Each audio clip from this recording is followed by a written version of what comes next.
Good morning, Nancy.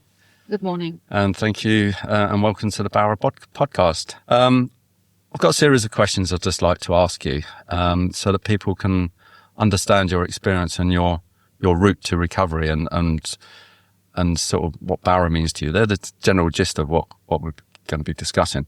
So my first question to you is, if you don't mind answering, what was the cause of your injury? So basically, when I had my stroke, I had it in the first lockdown, and I was 47 when I had the stroke. So the doctors went looking to find what caused the stroke, and they told me that it was cancer. Oh. So they found a tumour in my bowel, and what had happened, it had been bleeding for a long time, but my body, I wasn't aware of any. My body wasn't giving me any signs that I had cancer. Right. So I just carried on. So until one day, I suppose my body just couldn't take it anymore. Right. So something happened where you eventually, someone then done some further investigation and found out. Exactly. Yeah. Yeah. And so that was the cause of your stroke eventually? Yes. Or was it through blood clots or brain? So, yeah. So, they said that where it had been bleeding for so long, I was severely anemic, they said. So I wasn't getting the oxygen and all the rest of it around my body. And they said it could cause my blood to go very sticky, which then caused I think it was a clot.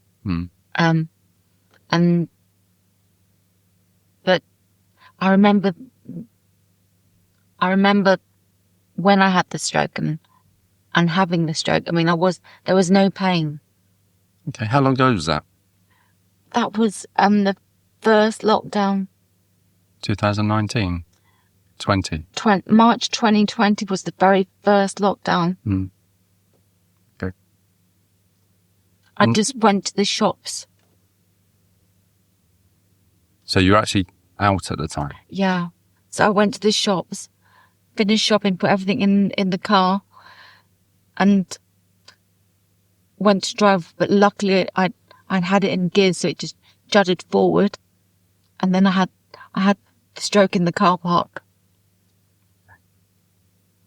And how did you hear about BOWRA? So when I know from the BOWRA group, from David, who also goes.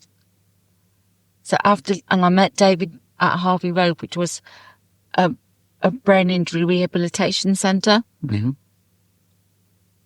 we just kept in contact, and my physio had mentioned that David was going to events at the BOWRA Foundation. And at the time I was looking for something that would be of interest to me. Yeah. And I think the first time I saw you was at bowling, was it? I think so, yes. Yeah. And you came along on your own at the time? Or was it with Dave? It was probably with Dave. It's always been, because David's my lift, so... Yeah. Yeah, it would have been Dave, but yeah. Okay. So what do you think, how do you think that BOWRA helps you? What does BOWRA give you? So basically with BOWRA, when I go to sessions with BOWRA, they encourage me to do things that I wouldn't necessarily be able to do on my own or with carers, but I know that I'm safe, essentially. It's that being safe, but being stretched at the same time. Yeah. Being challenged, but knowing that I can do it in a way that I'm going to be safe. We don't cover you. I don't believe we cover you in cotton wool or bubble wrap. Oh gosh, no. You encourage me to do things that I wouldn't necessarily be able to do if I was on my own. Yeah. I mean, your journey so far, I mean, it's sort of like you've had a little bit of a struggle in the last number of months because you haven't been to BOWRA. And I assume that's been quite upsetting because you haven't been able to participate. Yes. It's frustrating. Yeah. Okay. What do you like most about BOWRA? Is there anything specific? I like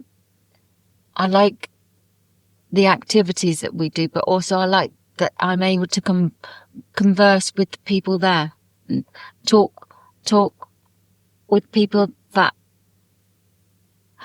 are on the same journey as me, but also be encouraged to see that how far that they've got, knowing that if they can do it, I can do it. Yeah, I think that's the biggest powerful thing that we have.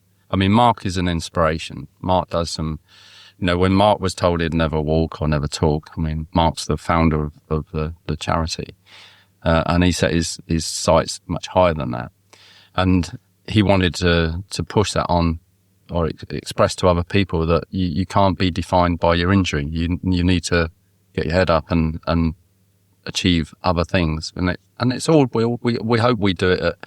We're not challenging in the sense we're pushy. Yeah. We try and encourage people to have that inner strength and inner ability to want to do these things. When I come away from the BOWRA Foundation, I feel that I can do more. I know from our conversation that you received the BOWRA bag, and that was some time ago. Can you tell me what was the initial impact of receiving that BOWRA bag? It was a long time ago. Do you remember the contents of it? I remembered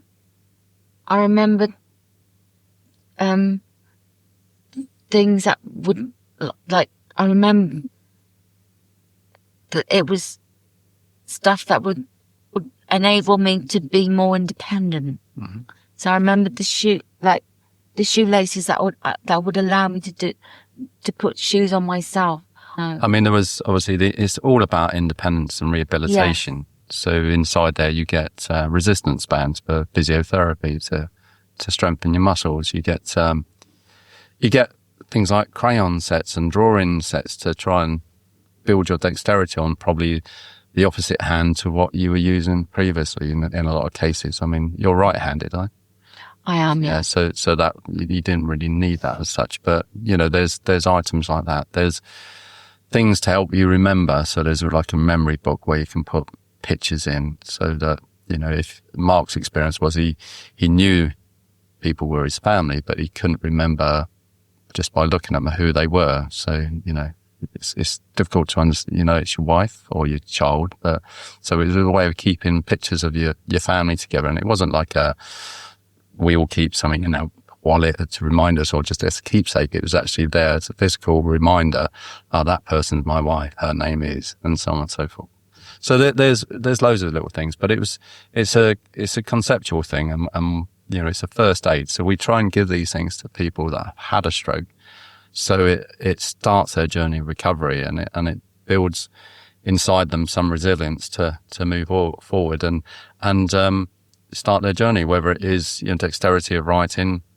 But it was more for me about people being out there.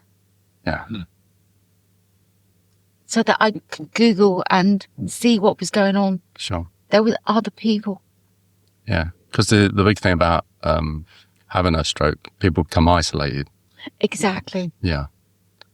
It's a powerful thing. Anyway, that's the end of my questions. So I'd like to thank you for coming to our podcast today. Thank you. And, telling us about your journey. Thank you very much.